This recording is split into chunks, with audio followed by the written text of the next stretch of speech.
Time is a very difficult thing to pin down. There's a famous saying of St. Augustine of Hippo that when he was asked, "What is time?" he said, "I know what it is, but when you ask me, I don't." And yet it seems absolutely fundamental to our life. Time is money, we say. I don't have enough time. Time flies. Time drags.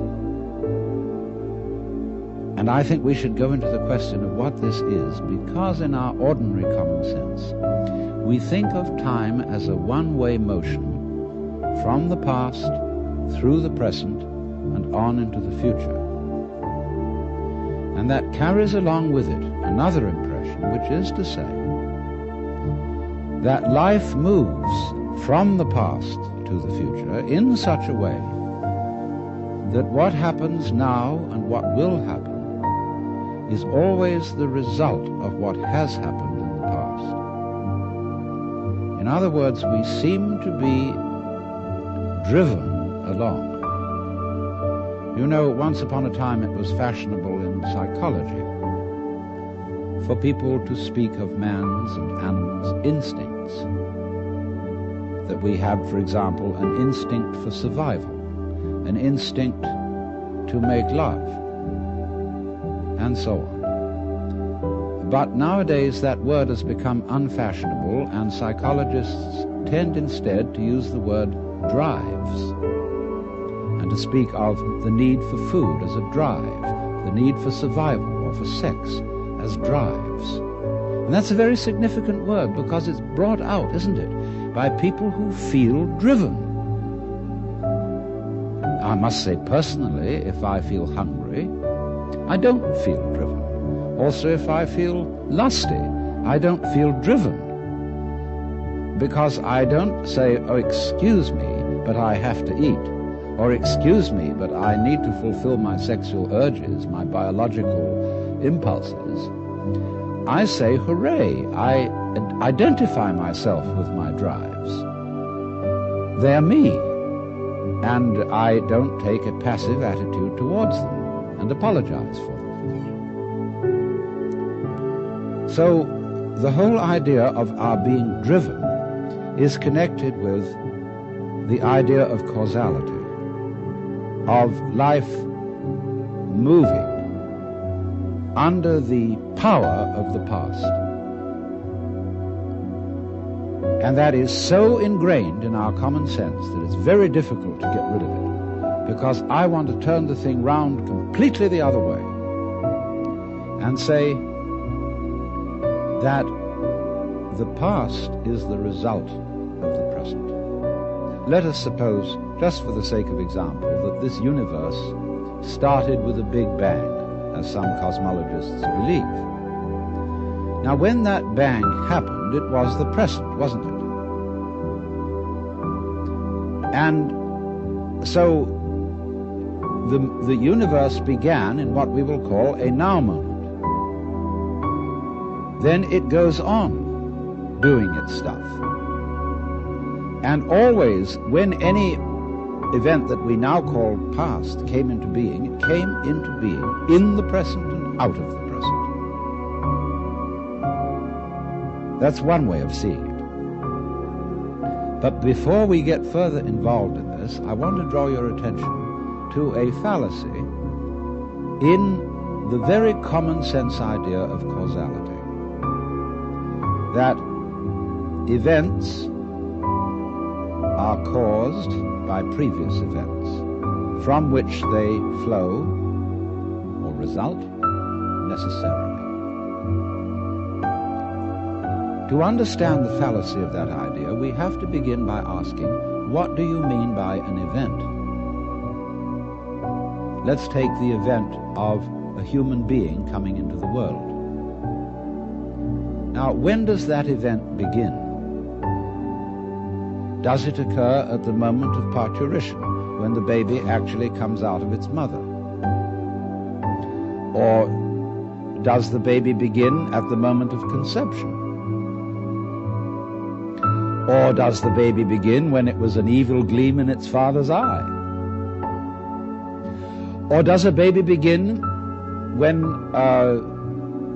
the spermatozoa are generated in the father, or the ovum in the mother. Or could you say a baby begins when its father is born, or when its mother is born? All these things can be thought of as beginnings. But we decide, for purposes of legal registration, that a life begins at the moment of parturition, and that is a purely arbitrary decision. And it has validity only because we all agree about it. Let me show you the same phenomenon in the dimension of space instead of the dimension of time. Let's ask, how big is the sun? Are we going to define the sun as limited by the extent of its fire? That's one possible definition. But we could equally well define the sphere of the sun by the extent of its heat. We could also define the sphere of the sun by the extent of its light. And each of these would be reasonable choices, except that it's rather difficult to keep track of the extent of its light, because we're inside it. And therefore we have arbitrarily agreed to define the sun by the limit of its visible fire.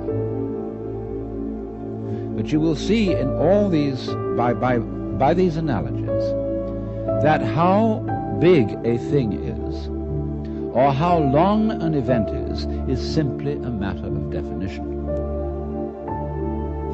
Now, therefore, when by simple definition, for purposes of discussion, we have divided events into certain periods, we'll say the First World War began in 1914 and it ended in 1918. Now, actually, all those things which led up to the First World War started long before 1914. And the repercussions of that war have continued long beyond 1918. How are we to distinguish an event from its repercussions? So you will see that because we have divided events from one another in this arbitrary way, we do that, and then we sort of forget we did it. And then we have a puzzle. How do events lead to each other? Because you see, in reality, there are no separate events. Life moves along like water. And it's all connected, as the source of a river is connected to the mouth and to the ocean. And all the events or things going on are like whirlpools in the stream. Because you go there today and you see a whirlpool. You go there tomorrow and you see a whirlpool. But it isn't the same whirlpool because all the water is changing every second. What is happening is not really what we should call a whirlpool, but rather a whirlpooling. It is an activity, not a thing. And indeed, every so-called thing can be called an event. We call, say, a house, housing. We call a mat, matting. And we could equally call a cat, a catting. So we could say the catting sat on the matting. And we would thereby have a world in which there were no things but only events. To give another illustration, a flame is something we say, there is a flame on the candle. But it would be more correct to say, there is a flaming on the candle, because the flame is a stream of hot gas.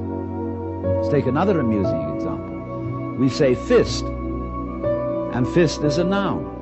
And fist looks like a thing, but suddenly what happens to the fist when I open my hand? See, I was fisting. Now I'm handing it to you. So every kind of so-called thing can be spoken of as an event, and because events flow into each other, the fisting flows into the handing, we cannot say exactly where one ends and the other begins. So therefore, if we remember that, we shall see that we do not need the idea of causality to explain how a prior event influences a following event, because it's like this. Supposing I'm looking through a narrow slit in a fence, and a snake goes by.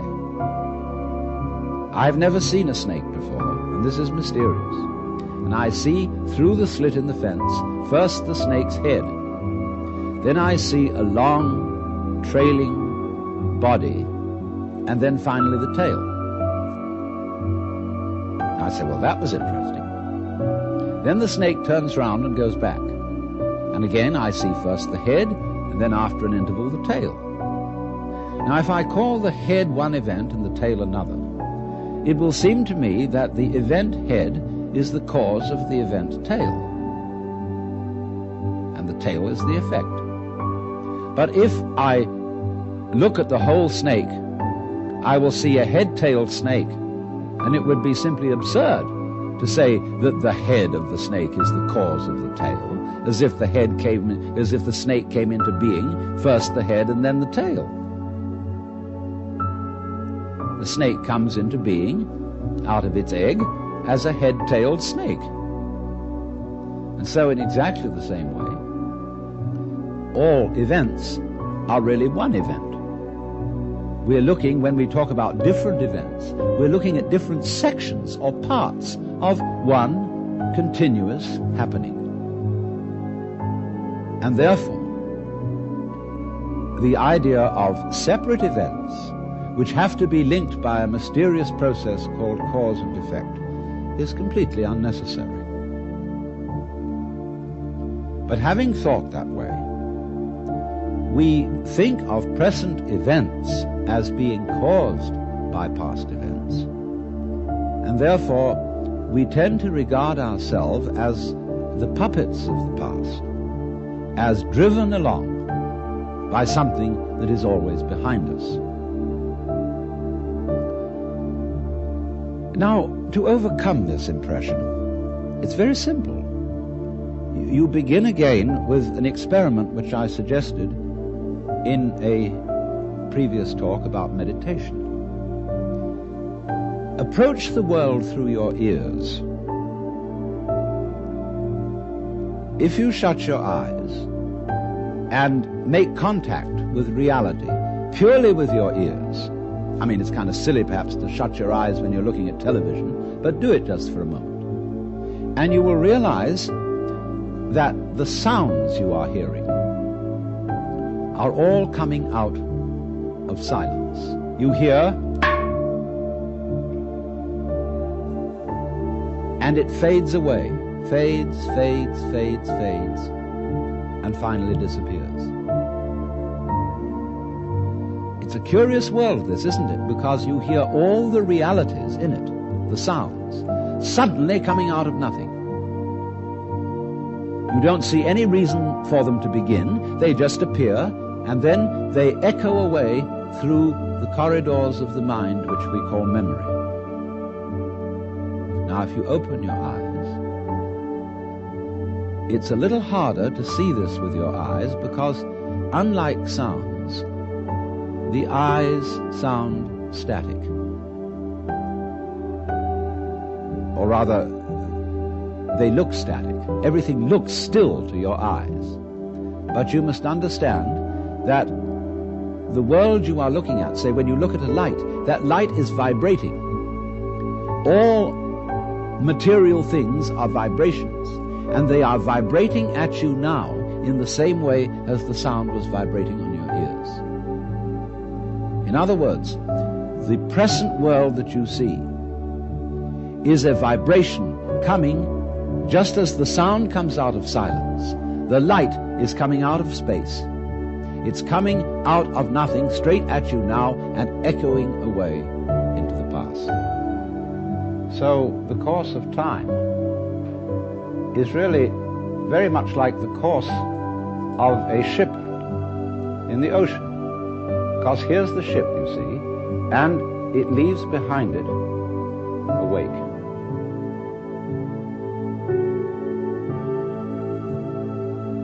And the wake fades out, and that tells us where the ship has been,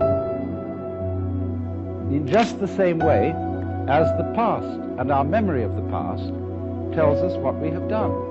But as we go back into the past, and we go back and back to prehistory and we use all kinds of instruments and scientific methods for detecting what happened, we eventually reach a point where all record of the past fades away in just the same way as the wake of the ship. Now, the important thing to remember in this illustration is that the wake doesn't drive the ship any more than the tail wags the dog.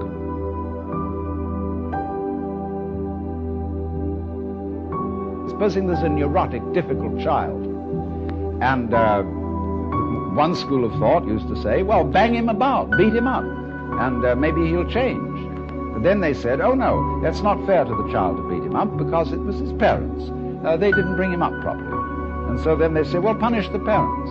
Well, the parents say, excuse me, but our parents were neurotic too, and they brought us up badly, so we couldn't help what we did. And so since the grandparents are dead, we can't get at them. And in any case, supposing we could, we would pass the whole blame back to Adam and Eve in the Garden of Eden. And they say they started all this mess. But then Eve would say, no, the serpent tempted me and I did eat, and it was the serpent's fault. Well, you know, when God, in the story of Genesis, asked Eve, didst thou eat the fruit of the tree whereof I told thee thou shouldst not eat? She said, oh, but the serpent tempted me, and I did eat. And God looked at the serpent. The serpent didn't make any excuse. He probably winked. Because the serpent, being an angel, was wise enough to know where the present begins. So you see, if you insist on being moved, being determined by the past, that's your game. But the fact of the matter is, it all starts right now. But we like to establish a connectivity with the past, because that gives other people the impression that we're sane. If you ask me then, why am I talking? Well, I could say I'm making a living in this way, or I have a message that I want to get across to you. But that's not the reason. I'm talking for the same reason that birds sing and for the same reason that the stars shine. I dig it. Why do you dig it? Well, I could go on answering all sorts of questions about human motivation and psychology, but they wouldn't explain a thing, because explaining things by the past is really a refusal to explain them at all. All you're doing is postponing the explanation. You're putting it back and back and back and back, and that explains nothing. What does explain things is the present. Why do you do it now? Now, this is a slight cheat, because that doesn't explain it either. Because what happens now, just as the sound comes out of silence, all this comes out of nowhere. This is in connection with what I explained to you in another talk about the power of nothingness. All life suddenly emerges out of space, bang, right now. And to ask again, why does it happen, is an unprofitable question. Because the interesting thing is not why, but what. What happens, not why does it happen. I can say, well, I am doing this now because I did that then. And so I am producing for you a continuous line of thought. But actually I'm doing it backwards. I'm doing it always from now and connecting up what I do now with what I did so that you can see a consistent story. If I define myself as the whole field of events, we'll say the organism-environment field, which is the real me, then all the things that happen to me may be called my doing. And that is the real sense of karma. But when we speak about freedom from karma, freedom from being the puppet of the past, that simply involves a change in your thinking. It involves, in other words, you're getting rid of the habit of thought whereby you define yourself as the result of what has gone before, and instead get into the more plausible and more reasonable habit of thought, in terms of which you don't define yourself in terms of what you've done before, but in terms of what you're doing now. And that is liberation from the ridiculous situation of being a dog wagged by its tail.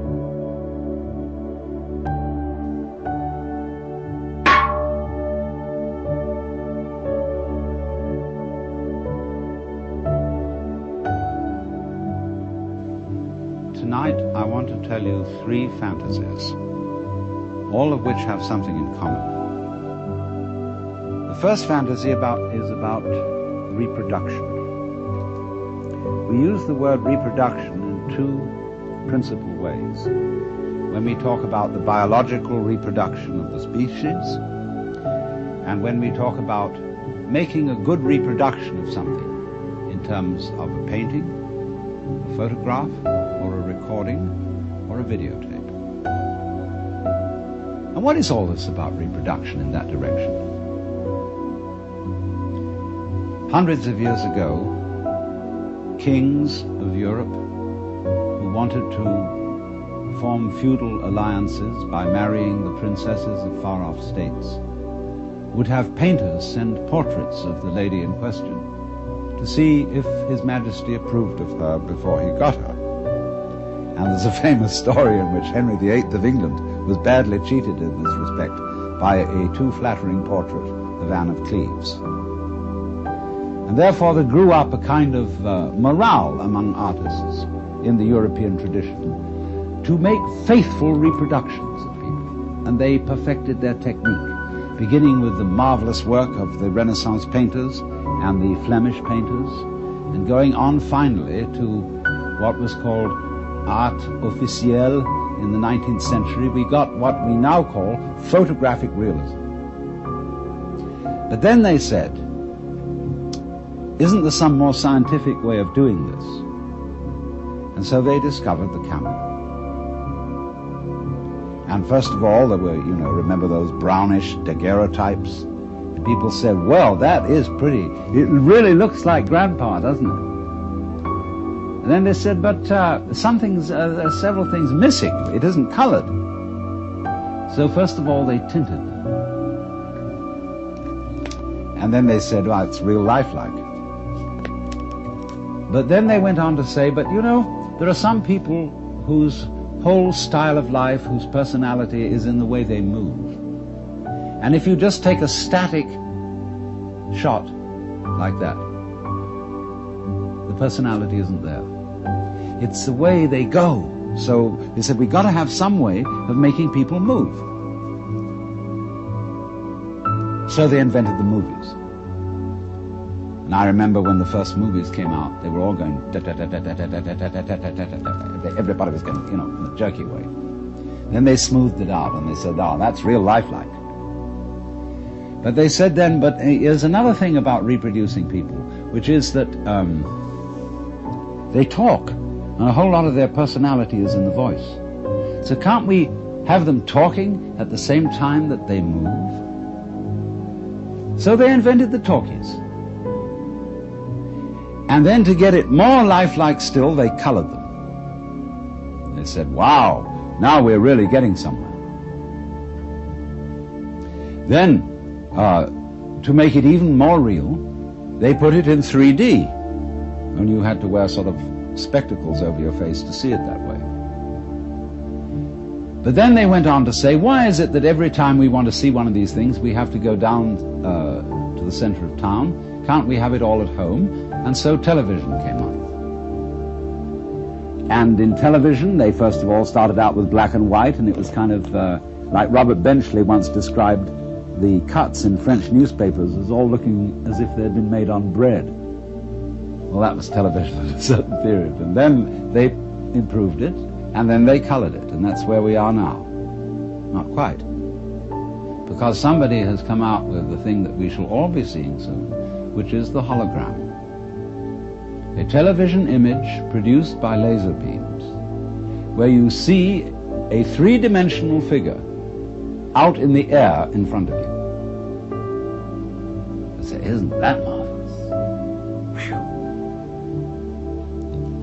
And then, but of course, when you go up to it and you put your hand on it, your hand goes right through it. You can't touch it. And you see, that was always the trouble with television. because you look at whatever you're seeing behind a screen. It's intangible, it doesn't smell, and it won't relate to you. So these are further problems to be solved in the techniques of electronic reproduction, and they'll do it.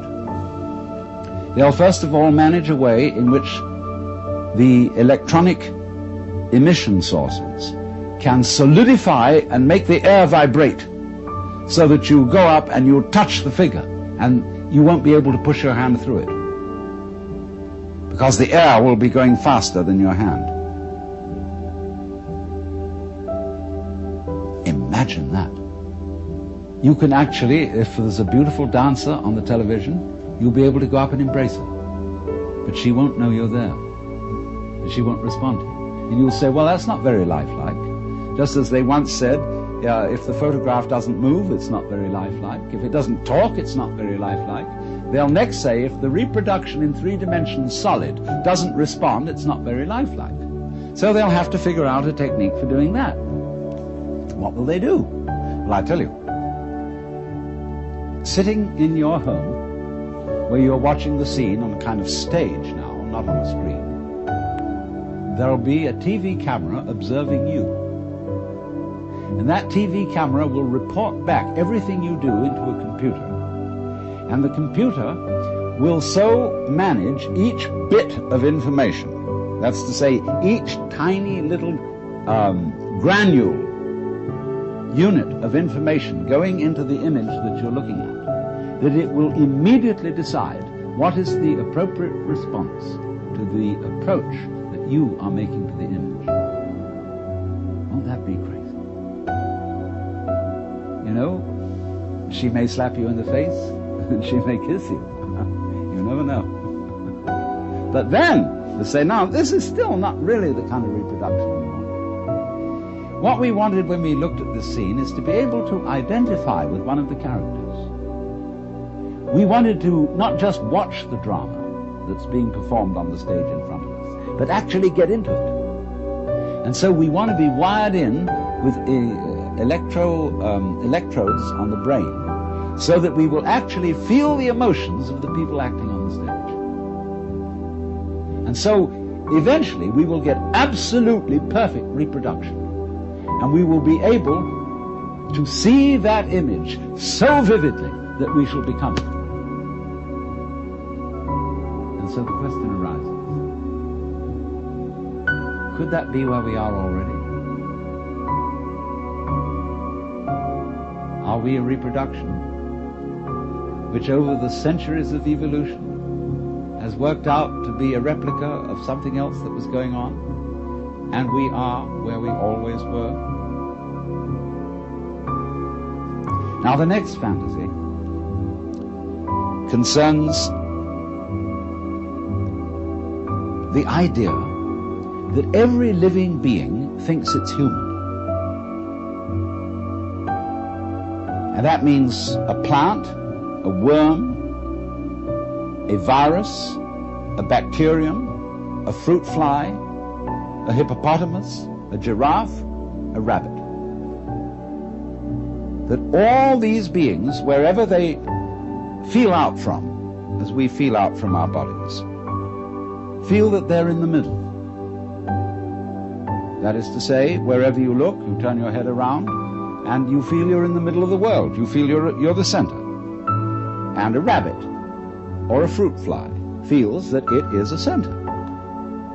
And it has around it a company of associates who look like it. And therefore, this creature knows that these are the right people, just as we know when we look at human beings. They're the right people. They are one of us.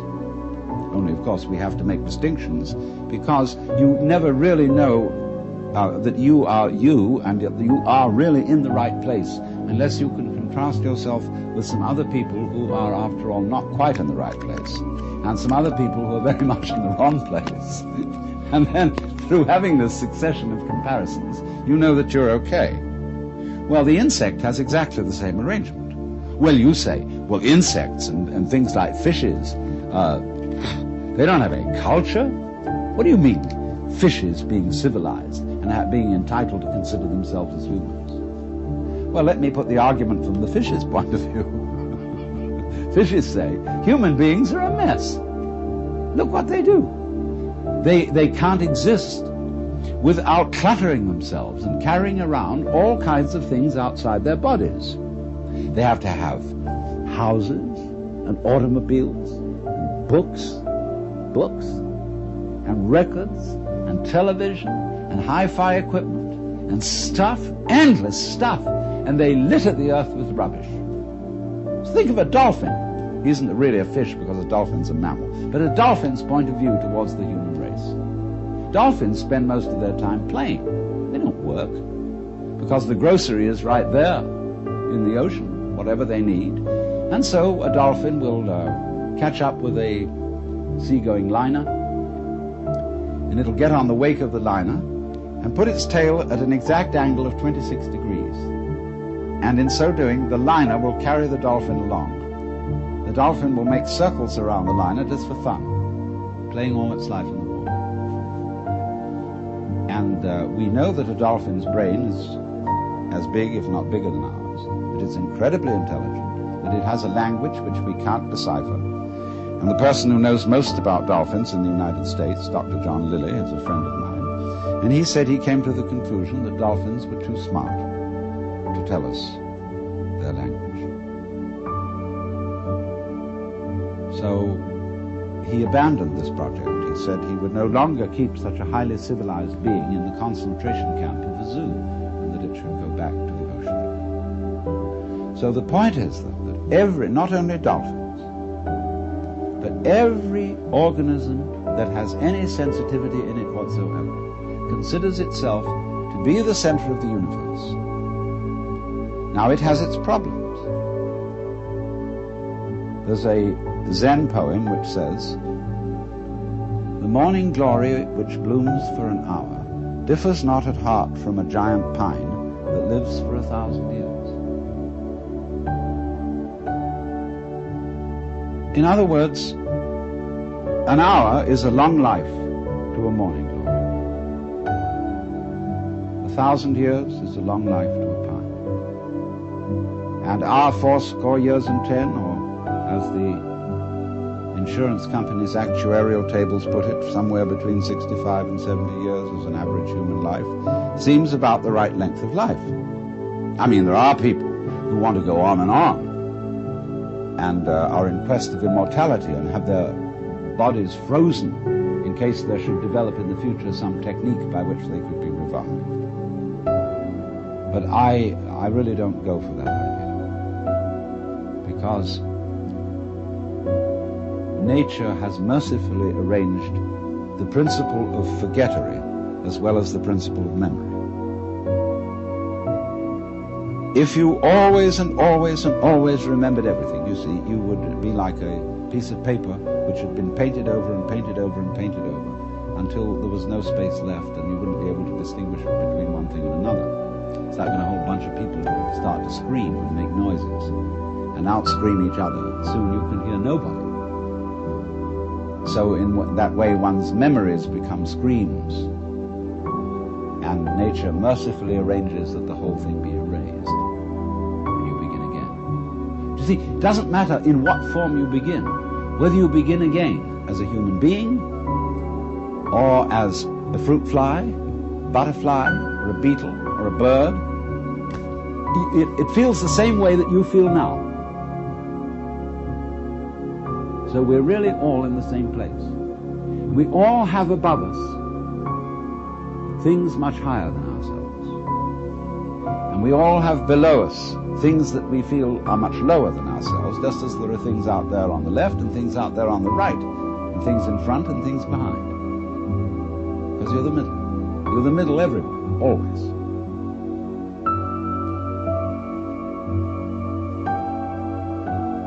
Now my third fantasy.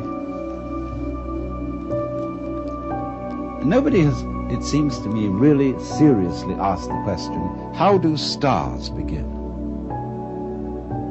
Why? How out of space do these enormous radioactive centers arise?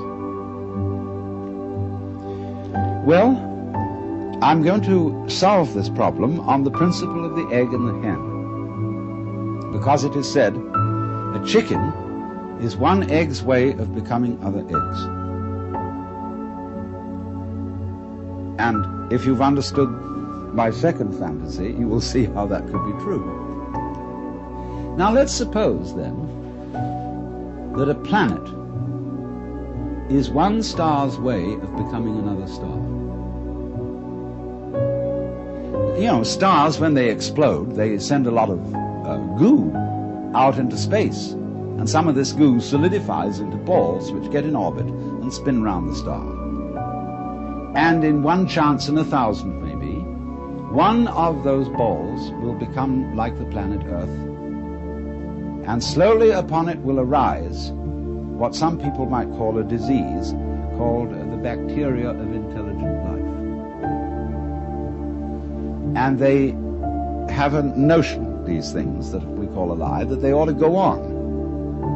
And, you know, they have a fixed idea in their heads that they should keep on doing whatever it is they're doing, and they should always be doing it better.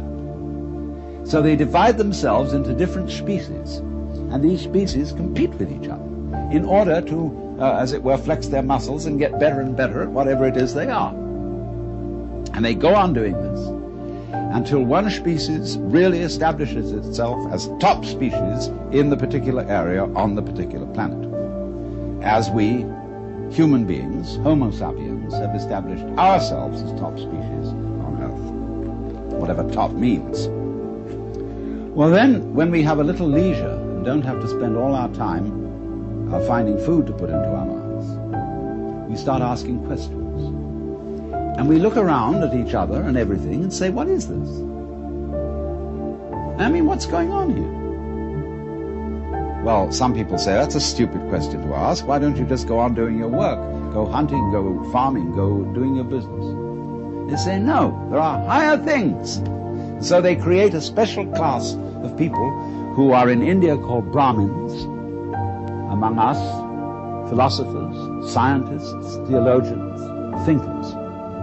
And they go into this question, and they're allowed to stop farming, to stop hunting, to stop mining, to stop scrubbing floors, and to go to very special places called universities, where they can sit around and think about what is going on.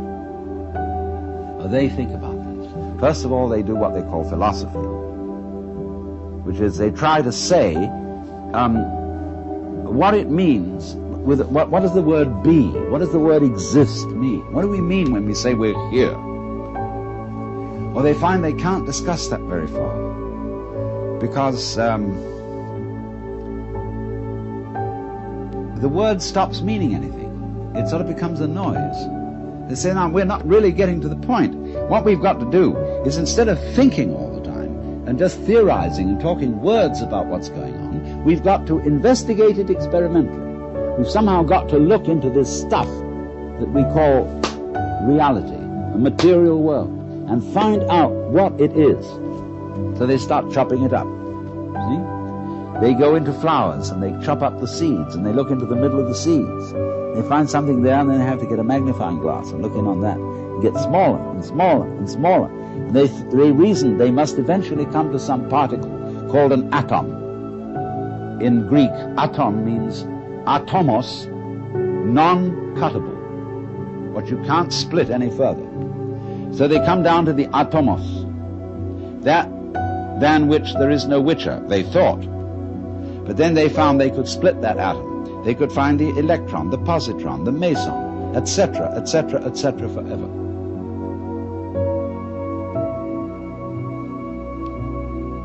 And so they said, well, this is real science, because we've now found out that every atomos of matter contains immense energy, and that we could come to the point where we could release the energy in the atom. And the trouble with intellectual people is that anything that can be done must be done. And so eventually, in the necessary course of the development of nature, they found out how to blow the earth to pieces and turn it into a star.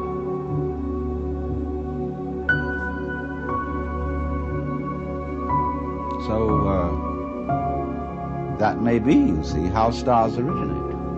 They have planets like chickens have eggs, and the eggs burst and turn into chickens, and planets burst through the agency of intelligent life and turn into stars, which throw out other mud balls, some of which stand a reasonable chance, about as reasonable a chance as, say, any male spermatozoon stands when it enters the female womb of becoming a baby. 1 in a million. And those spermatozoa are in exactly the same position as the planets and the stars. Now, I tell you, this is a fantasy. But you may ask me, isn't it a rather unpleasant fantasy? Aren't things going the wrong way, the wrong direction? In other words, if the whole point of life, I mean, this tender biological substance with all its tubes and filaments and nerves, which is so very sensitive, if all this is to end up in fire, into an absolute blaze of light, don't we say, oh, what a shame? Is that the way it ends?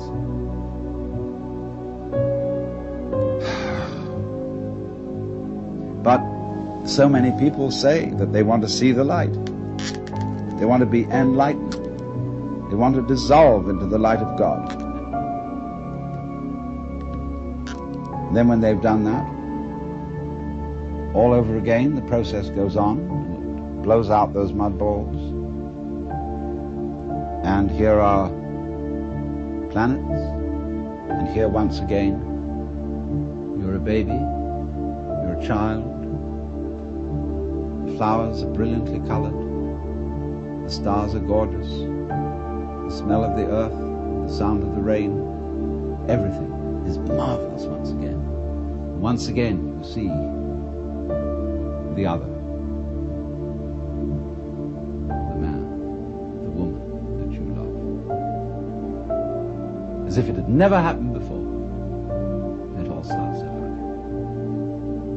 And as it goes on, it gets more and more intense. All the problems get more and more problematic. You find you're wrestling with something you can't control. You've got to control it, but you absolutely can't control it, like all the problems of the world at the present time. The whole scene is completely out of hand. And we feel we're going to our doom, because we're going once again towards the birth of a star, which is the most creative thing there is. Now, if you think about this for a while, you see, I put forward 3 fantasies, all of which have a cyclic quality. We reproduce, not only biologically, but we reproduce artistically, technically. Just for a moment, I want to put in an aside about biological reproduction. See, when I think back to my grandfather, whom I knew fairly well, he was, when I was a little boy, he was something extraordinarily impressive. He looked like King Edward VII. He was a very, very elegant man, with a little goatee beard. He didn't have sideburns like this, and he had shorter hair. Very elegant fellow, dressed beautifully. And I thought, he was the very image of God. And now here I am, the same age as he was when I first knew him. And I have 5 grandchildren. And I'm sort of no longer impressed by grandfathers.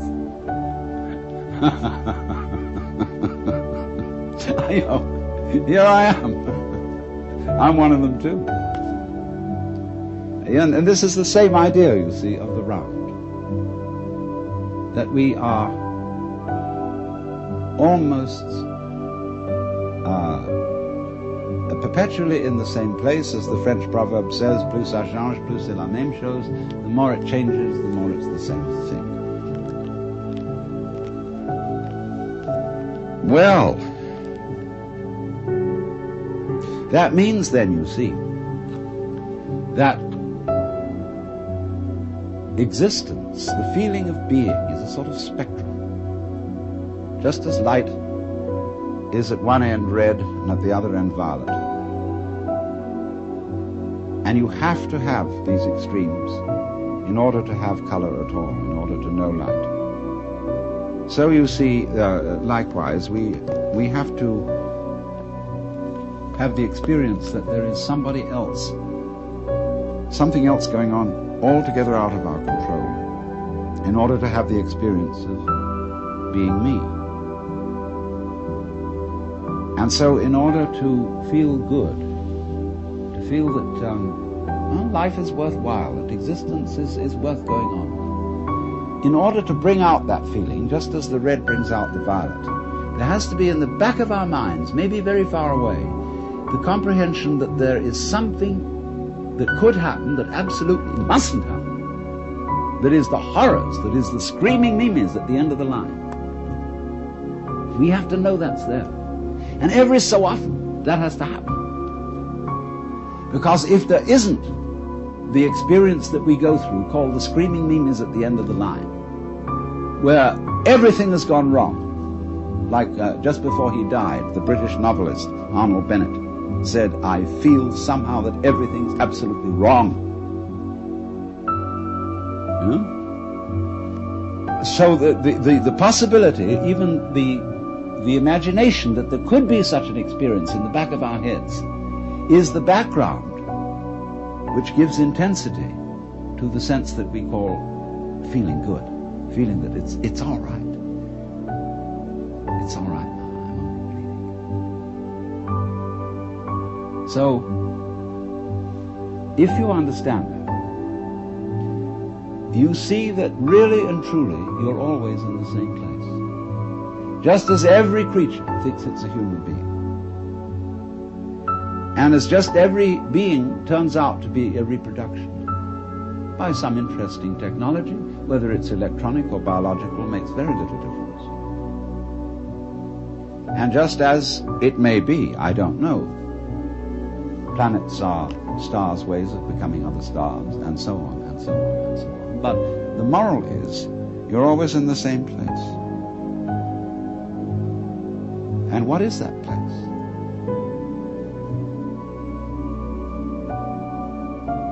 You can ask yourself very, very, I won't say seriously, because this isn't really serious, it's sincere. Ask yourself very sincerely, if that is so, if, in other words, the place in which you are now is the place where everything and everybody else really is, only there's an arrangement to pretend that you ought to be somewhere else. So the place where you are is the place where you're always pretending you ought to be somewhere else. And this is the nature of life. This is the pulse. I ought to be somewhere else. So it's a kind of a gazing like that, see? When if you discover that that's the trick that you're playing on yourself, you become serene. And you don't entirely give up the game because you've seen through it. But you say, it really might be fun to go on playing.